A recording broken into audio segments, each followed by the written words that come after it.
जय श्री कृष्ण मित्रों, राधे राधे। आपका स्वागत है आपकी अपने यूट्यूब चैनल व्रत कथा प्रभास में।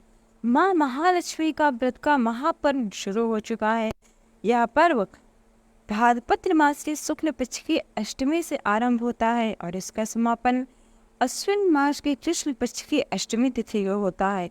यह पर्व 16 दिनों का होता है। इस 16 दिनों में भगवती महालक्ष्मी के धन लक्ष्मी स्वरूप, वैभव लक्ष्मी स्वरूप, जिन्हें गज लक्ष्मी कहा जाता है, इनका विभिन्न प्रकार से शास्त्रीय ढंग पूर्वक पूजन करना चाहिए।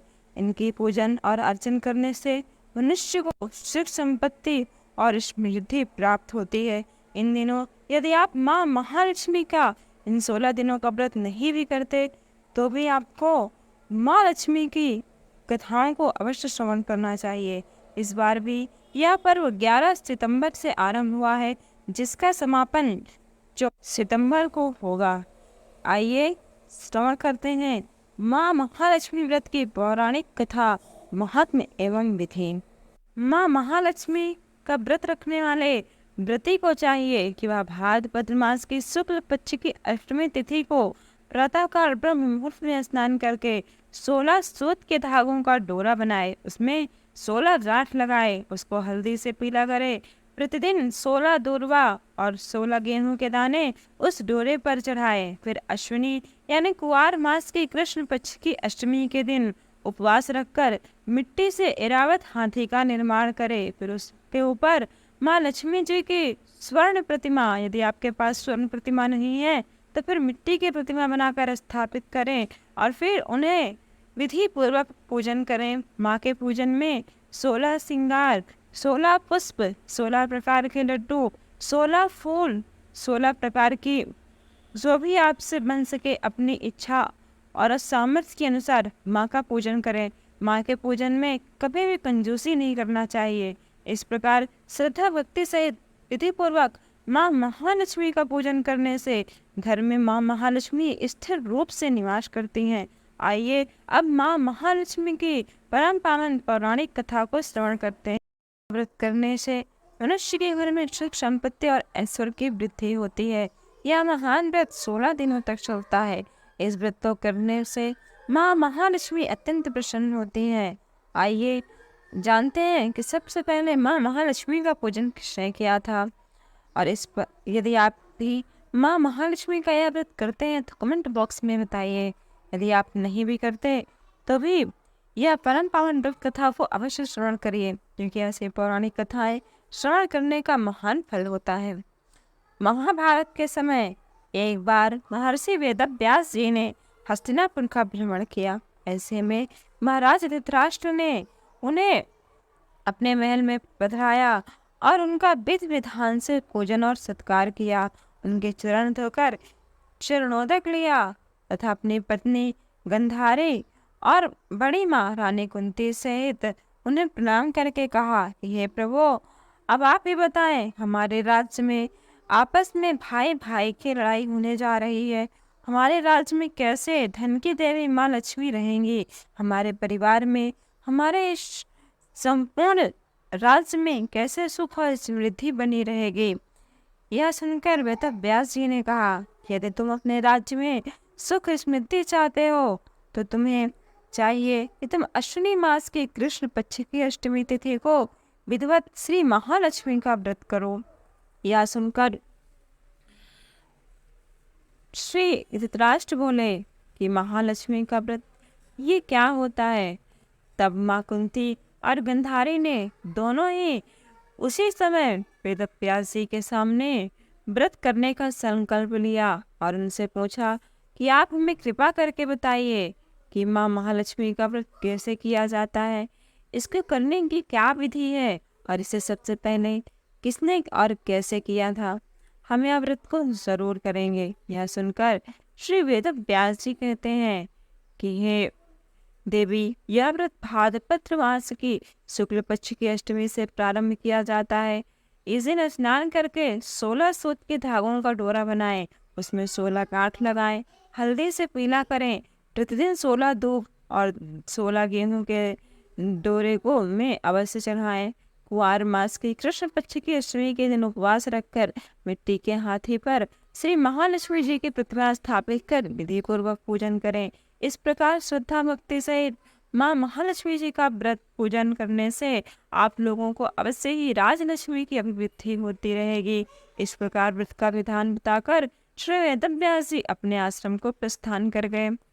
इधर समयानुसार जब भाद्रपद मास की शुक्ल पक्ष की अष्टमी आई तब कुंती और गांधारी दोनों ने अपने अपने महलों में बड़े ही धूमधाम सहित इस व्रत का आरंभ कर दिया।